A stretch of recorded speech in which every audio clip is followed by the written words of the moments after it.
नमस्कार दोस्तों, स्वागत है आपका हमारे चैनल विद्यालय ग्लोबल पर। दोस्तों, दिल्ली में लाल किले के सामने एक विस्फोट होता है जिसमें हमारी भारत सरकार कैबिनेट की मीटिंग करती है और एक प्रस्ताव पारित करती है जिसमें इसको एक आतंकवादी हमला करार किया जाता है। अगर हम बात करते हैं कि इसमें जो i20 कार विस्फोट के लिए इस्तेमाल की गई थी, इसके अलावा भी दो ऐसी कारें हैं जिनको विस्फोट के लिए आगे इस्तेमाल किया जाना था। यह बात पूरी हमारी सुरक्षा एजेंसी को जब पता चलती है तो जाहिर सी बात है कि दिल्ली पुलिस अपनी 5 टीमों को बनाती है और भीषण तरीके से युद्ध स्तर पर पूरी तरीके से जांच पड़ताल करना शुरू कर देती है। एक एक कार को चेक करना शुरू कर दिया जाता है, चाहे वो उत्तर प्रदेश का इलाका हो, पश्चिमी उत्तर प्रदेश या हरियाणा हो, हर जगह कार की चेकिंग चालू हो जाती है। और कल लाल कलर की इको स्पोर्ट कार को फरीदाबाद के गांव से पकड़ लिया जाता है। वहीं पर जो तीसरी कार है वो अभी तक नहीं मिल रही थी, जो कि अब मिल चुकी है। वो कहीं और नहीं मिली, वो मिली है अल-फलाह यूनिवर्सिटी के अंदर। ये डॉक्टर शाहीन जो लखनऊ से पकड़ी गई, इन्हीं के नाम रजिस्टर्ड ये कार है जिसे पकड़ा गया उसी कैंपस के अंदर। उसके बाद तुरंत तत्काल प्रभाव से ही वहाँ पर बॉम्ब स्क्वाड की टीम पहुँचती है। पहुँचने के बाद कार को पूरी तरीके से चेक किया जाता है कि वहाँ पे कहीं आतंकवादियों ने इसमें बम को विस्फोट करने के लिए पहले से सेट कर तो नहीं रख दिया है।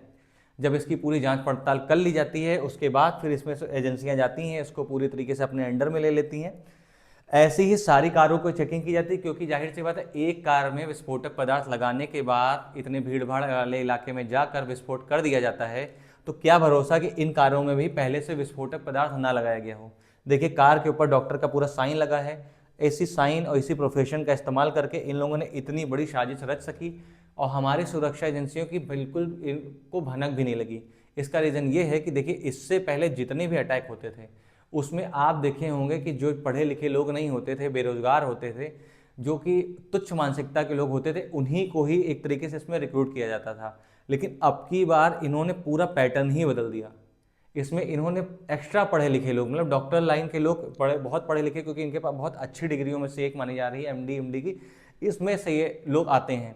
अब इनके ऊपर कोई भी शक नहीं करेगा तो ये अमोनियम नाइट्रेट जैसी चीज़ों को भी आराम से इस्तेमाल कर सकते हैं, क्योंकि एक डॉक्टर लगभग 5 किलो तक अमोनियम नाइट्रेट का इस्तेमाल कर सकता है, उसको खरीद सकता है, इस पर कोई भी शक नहीं करे, कोई पूछेगा भी नहीं। और इसी कारण से ही ये लोग इतनी आसानी से लगभग 2 साल के अंदर इतनी भारी मात्रा में विस्फोटक पदार्थ इकट्ठा करने में कामयाब हो गए हैं। अब देखिए, ये अल-फलाह यूनिवर्सिटी जो आप देख रहे हैं, ये एक तरीके से पूरी सस्पिशियस यूनिवर्सिटी है, क्योंकि देखिए यहीं पर से ही डॉक्टर्स पकड़े गए, विस्फोटक पदार्थ पकड़ा गया, अब ये कार पकड़ी जाती है। उसके बाद ये अल-फलाह यूनिवर्सिटी भी फर्जीवाड़े में पकड़ी गई है। अब ये फर्जीवाड़े में कैसे पकड़ी गई है, क्योंकि जो खबर बन रही है इसमें क्या है कि एक जो यूनिवर्सिटी होती है सबको एक सर्टिफाइड किया जाता है कि आप किस ग्रेड की यूनिवर्सिटी हैं। तो ये ग्रेड ए यूनिवर्सिटी अपने आप को अपनी वेबसाइट पर साझा कर रहे थे। और कैसे कर रहे थे, तो देखिए NAAC जो कि राष्ट्रीय मूल्यांकन एवं प्रत्यायन परिषद, ये क्या करती है, यूजीसी की स्वायत्त संस्था है, जो कि हर यूनिवर्सिटी या कॉलेज हो या कोई संस्था हो उसकी ग्रेडिंग करने का काम करती है कि किस ग्रेड के हैं ये। जैसे कि इसका जब मूल्यांकन किया जाता है तो उससे क्या होता है, इसकी गुणवत्ता की स्थिति का आकलन किया जा सके, इसके लिए इसका मूल्यांकन किया था। क्योंकि आप देखेंगे कि जो भी यूनिवर्सिटी है या कॉलेज है उसमें शिक्षण संस्थान कैसे कार्य कर रहे हैं, संगठन कैसे कार्य कर रहा है, उनका बुनियादी ढांचा का जो विकास हो रहा है वो किस आधार पर हो रहा है, वो इनका जो पैमाना उसके आधार पर हो रहा है कि नहीं, छात्रों को कैसी सुविधा मिल रही है, पढ़ाई लिखाई का स्तर कैसा है, क्या कोर्स को समय से पूरा किया जा रहा है कि नहीं किया, इन सारी चीज़ों को देखते हुए ही सर्टिफाइड किया जाता है। तब इसमें एक इनको ग्रेड ए का सर्टिफिकेशन मिलता है। अब जो अल-फलाह यूनिवर्सिटी है उसके अंदर 3 कॉलेजेस काम कर रहे हैं। अब जैसे इसमें देखेंगे Al-Falah school of engineering and technology, जिसको ग्रेड ए की मान्यता मिली थी 2013 से 18 के बीच में, लगभग 5 साल के लिए इस सर्टिफिकेशन मिलता है। उसके बाद आपको दोबारा से अप्लाई करना पड़ता है, फिर जांच पड़ताल होती है, उसके बाद आपको वापस से सर्टिफाइड कर दिया जाता है, मतलब एक तरीके से रिन्यू कराने का काम किया जाता है। अब वहीं पे अगर इनकी दूसरी जो संस्था थी Al-Falah school of education and training, जिसको 2011 से लेकर 2016 तक के लिए ग्रेड ए सर्टिफिकेट के लिए वैध साबित किया गया था, लेकिन इसके बाद भी इन्होंने रिन्यू नहीं कराया। अपनी वेबसाइट पे लगातार इसको प्रदर्शित करते रहे कि हाँ, हम ग्रेड ए का सर्टिफिकेशन हमारे पास है। इससे क्या होता है कि जैसे कोई भी यूनिवर्सिटी हो या कॉलेज हो, जब कोई भी व्यक्ति उसमें एडमिशन लेने जाता है तो उससे पहले कॉलेज की वेबसाइट पे जाता है, उसमें कॉलेज का पिछला क्या रिकॉर्ड रहा है, क्या वो यूजीसी सर्टिफाइड है या नहीं है, या वो NAC सर्टिफिकेशन जैसे ग्रेड ए का सर्टिफिकेशन उसके पास है कि नहीं है, ये इससे पहले जो छात्र पढ़ रहे थे उनको कहीं जगह पे सेटल हुए, कितने करोड़ का पैकेज या लाख का पैकेज गया, इनको नौकरी मिली कि नहीं मिली, इन सब आधार पर एक तरीके से विद्यार्थी वहाँ जाता है और एडमिशन लेता है। जब वहाँ पर अपना ये ग्रेड ए का सर्टिफिकेट फर्जी दिखा रहे हैं तो जाहिर सी बात है कि छात्रों, अभिभावकों, सबको एक तरीके से ये भ्रम की स्थिति उत्पन्न करने का प्रयास किया जा रहा और अपने यहाँ एडमिशन लिया जा रहा, जिसके ऊपर NAAC ने सीधे सीधे नोटिस जारी किया है। कारण बताओ, नोटिस में उन्होंने पूछा जो आप फर्जी तरीके से ग्रेड ए का सर्टिफिकेशन दिखा रहे हैं यह क्यों कर रहे हैं, कि आपके खिलाफ कानूनी कार्रवाई क्यों ना की जाए, इसका प्रश्न किया है। क्योंकि जो भी अभिभावक हैं, छात्र हैं, सबको आपने एक बेवकूफ़ बनाने का पूरी तरीके से काम किया है। अब इस पर कार्रवाई क्यों नहीं की जाए, 7 दिन के अंदर आप इस पर फैसला कीजिए। अब अल-फलाह यूनिवर्सिटी जाहिर सी बात फर्जीवाड़े में लगी हुई है, आतंकवादी गतिविधियों के कारण भी पूरे लाइमलाइट में आ चुकी है। इसके बाद कश्मीर के जितने भी डॉक्टर्स हैं वो पकड़े गए हैं, विस्फोटक पदार्थ पकड़ा गया है, गाड़ियाँ पकड़ी गई हैं। अब ये यूनिवर्सिटी ही पूरी तरीके से एक तरीके से डिस्प्यूटेड साबित होती दिख रही है। हमारे सरकार से अनुरोध है कि इस पर एक कड़ा एक्शन लेते हुए इसको पूरी तरीके से बंद ही कर देना चाहिए, ताकि आने वाले समय में इस तरीके की गतिविधियां ना हो सकें और देश में इस तरीके की अनहोनी घटना ना की हो सके। अब वहीं पर अगर हम बात करें इनके आतंकी मॉड्यूल की, जो कि इसमें ये एक चैट ग्रुप से, जो एक है टेलीग्राम का चैट ग्रुप था, जिससे डॉक्टर उमर और डॉक्टर मुजम्मिल इसमें शामिल होते हैं। उसके तुरंत के बाद ये चले जाते हैं तुर्की जाने के बाद वहाँ पे जैश ए मोहम्मद के हैंडलरों से इनका मुलाकात होती है, ऐसी इससे रिपोर्ट में खुलासा हो रहा है। तो उसमें क्या होता है, जब इनकी वहाँ मुलाकात होती, वहाँ पर पूरी प्लाटिंग की जाती है। उसमें हैंडलर के माध्यम से ये भी प्लान किया था, जो गणतंत्र दिवस अब की बार बीत गया था उस समय ही पूरी तरीके से इसको विस्फोट करने की पूरी प्लानिंग थी, लेकिन सुरक्षा कारणों को देखते हुए ये विस्फोट टाल दिया गया। और टाला जब गया तो जाहिर सी बात है कि हैंडलर ये भी चाहता था कि डॉक्टर मॉड्यूल को पूरे भारत में फैलाने का निर्देश दिया था, और तुर्की यात्रा के बाद लक्षित स्थानों का चयन किया गया था, मतलब कि कहाँ कहाँ विस्फोट होना, लाल किला हो गया या अलग अलग मंदिर में और किन लोकेशन पे, किन भीड़ भाड़ वाले लोकेशन में, हर जगह विस्फोट करने की जहाँ जहाँ प्लानिंग थी उस जगह पे पूरी इसके एक तरीके से रेकी कर ली। कि डॉक्टर उमर लाल किले पे कई बार, और देखिए CCTV फुटेज आ रही है, इसमें कई बार ये रेकी करने जा चुके हैं। अब यहाँ पे देख सकते हैं कि हमारे देश के प्रधानमंत्री, जो कि लाल किले से ही संबोधित करते हैं देश को, 15 अगस्त का दिन होता है जिस दिन लाल किले से संबोधित करते हैं। जाहिर सी बात है अगर लाल किले पे विस्फोट होगा तो वहाँ पे इतनी भारी मात्रा में पब्लिक रहती है, सामने बाजार है, ट्रैफिक है, मेट्रो स्टेशन है, तो वहाँ पे जब हमला करेंगे तो उस हमले से क्या होगा कि एक पूरे विश्व में पूरा मैसेज जाएगा, और उसके साथ साथ भारत में भी एक डर का माहौल बनाया जा सकेगा। इन सब तरीकों की इनकी पूरी प्लानिंग थी, जिसमें ये कहीं ना कहीं कुछ हद तक कामयाब हो पाए, क्योंकि हमारी सुरक्षा एजेंसियों ने जिस युद्ध स्तर पर गिरफ्तारियां करना और उनसे जांच पड़ताल करना प्रारंभ किया, तो एक डर की स्थिति में आतंकवादी उमर रोड पर निकला और इसने एक अनहोनी घटना को अंजाम दे ही दिया।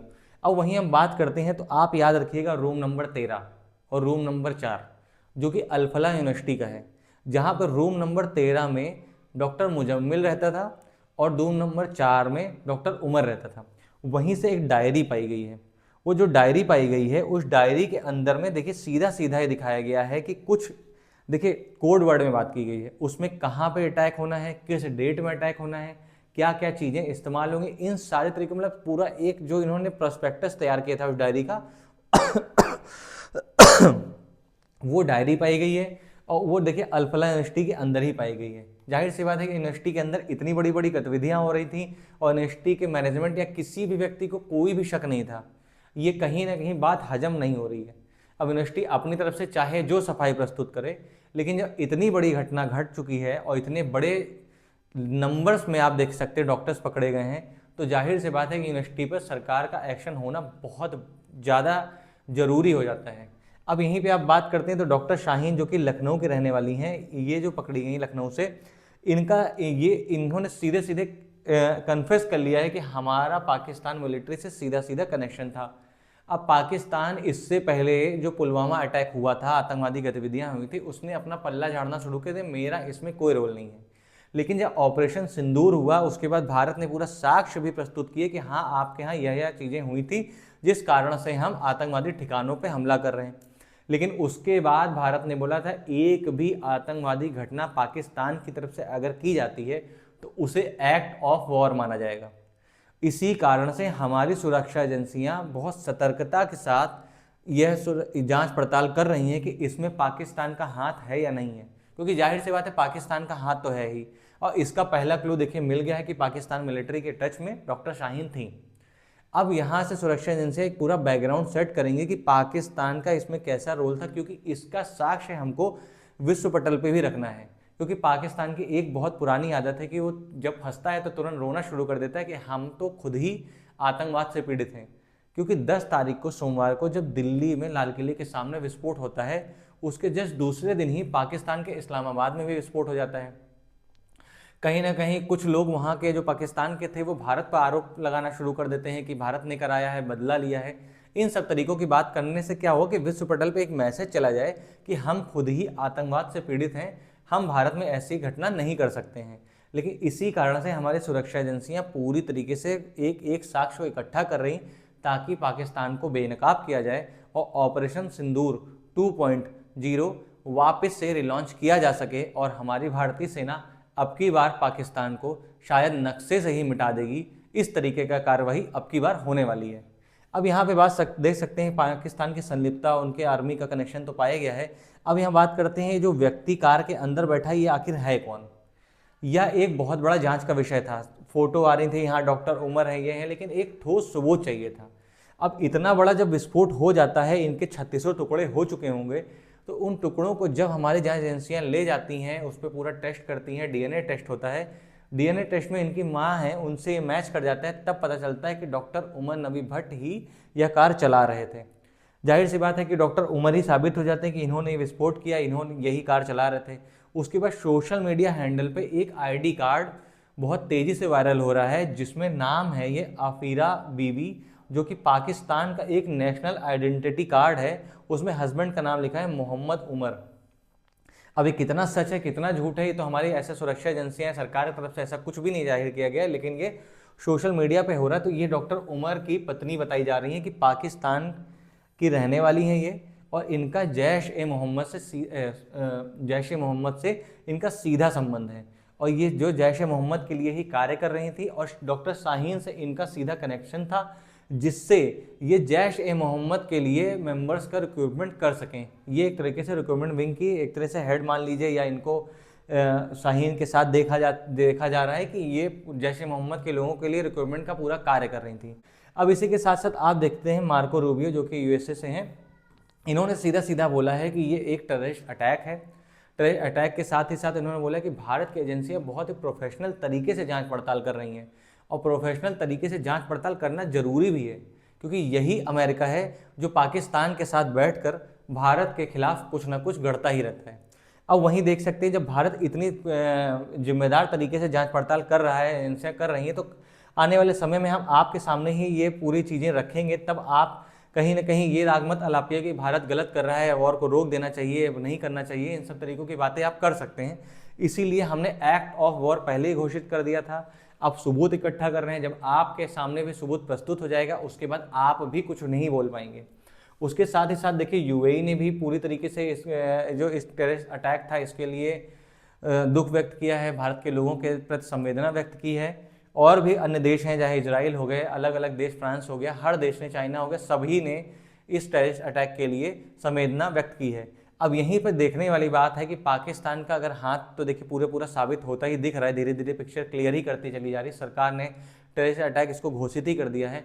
आपसे कमेंट के माध्यम से पूछना चाहते हैं कि क्या ऑपरेशन सिंदूर 2.0 होना चाहिए। भारत इसका कड़ा विरोध करने के साथ साथ पाकिस्तान को अब की बार सबक सिखाना जरूरी है या नहीं है, इसको हमें कमेंट बॉक्स में जरूर बताइएगा। उसी के साथ साथ हमारा चैनल है विद्यालय ग्लोबल, इसको सब्सक्राइब करिए, हमारी वीडियो को लाइक करिए और ज़्यादा से ज़्यादा शेयर करिए, ताकि हमारा चैनल भी एक बड़ा चैनल की ओर बढ़ सके और आप लोग का प्यार ऐसे ही बना रहे। नमस्कार।